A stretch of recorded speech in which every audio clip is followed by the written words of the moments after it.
je suis tombé sur ce document, je me suis rendu compte que c'était le parquet de grande instance.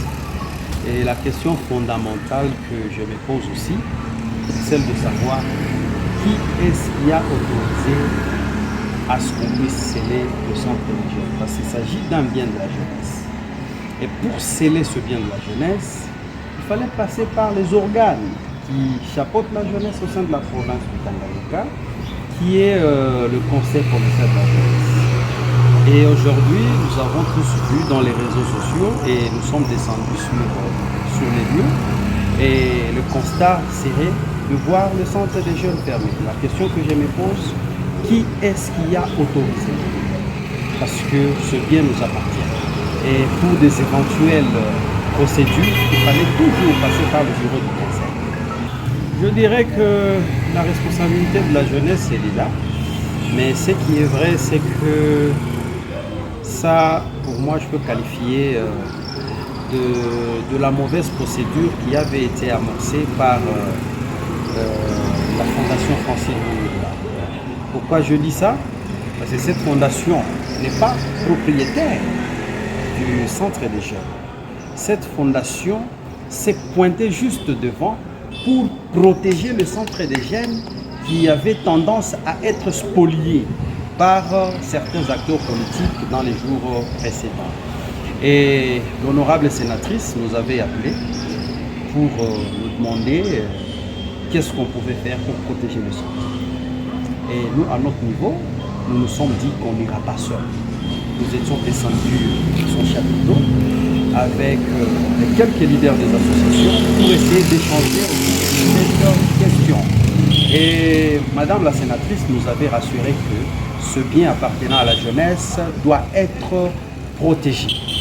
Et pour protéger, qu'est-ce qu'il fallait faire? Parce que si nous allons voir le chef de division pour demander le contrat de location, vous allez remarquer qu'il y a eu le nom sur le dit contrat qui avait été mal placé. Pourtant, c'est un bien de la jeunesse qui devait avoir en principe le nom de la jeunesse.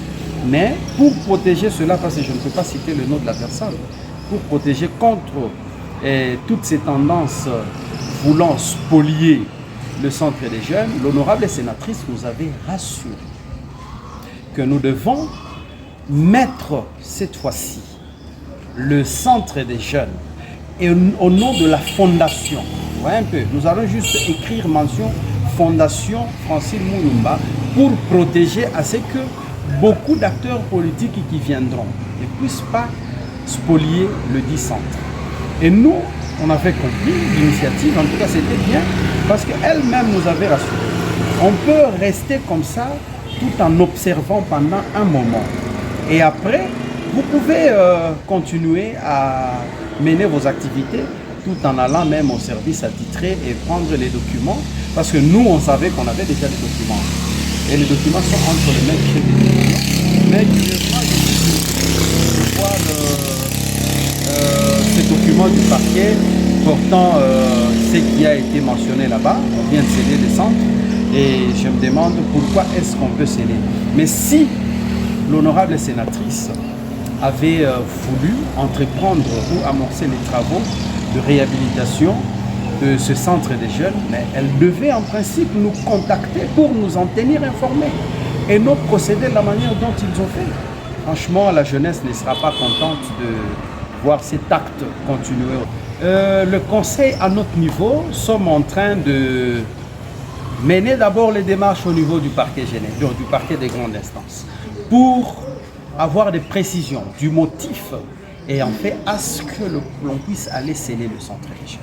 Et à cet effet, je vais devoir demander à l'autorité provinciale, son Excellence Monsieur le Gouverneur, Christian Kipungo, de pouvoir s'y impliquer. Parce que ce qui se fait, ça se fait dans sa juridiction, c'est dans sa province. Et le bien de la jeunesse, aujourd'hui vous devez savoir que c'est lui qui est le président d'honneur du conseil, de par l'arrêté portant création, organisation et fonctionnement de cette structure. Et donc, je voudrais demander l'implication des autorités, notamment celle du gouverneur, ainsi que de Madame le ministre, pour d'abord vérifier l'origine de cet acte qui vient de se passer au niveau du centre des jeunes. Parce que nous, à notre niveau, nous sommes en train de mener des démarches, nous sommes en train de suivre le dossier et la procédure normale au niveau du parquet pour en être informés, mais je crois que le parquet ne va pas nous donner d'autres éléments. Pourquoi? Parce que nous sommes là, mais nous n'avons pas le monopole de la gestion au niveau de la province. Il y a une autorité qui peut s'investir et demander en urgence au procureur et on va lui donner des précisions par rapport à ce qui vient de se passer au niveau du centre des jeunes.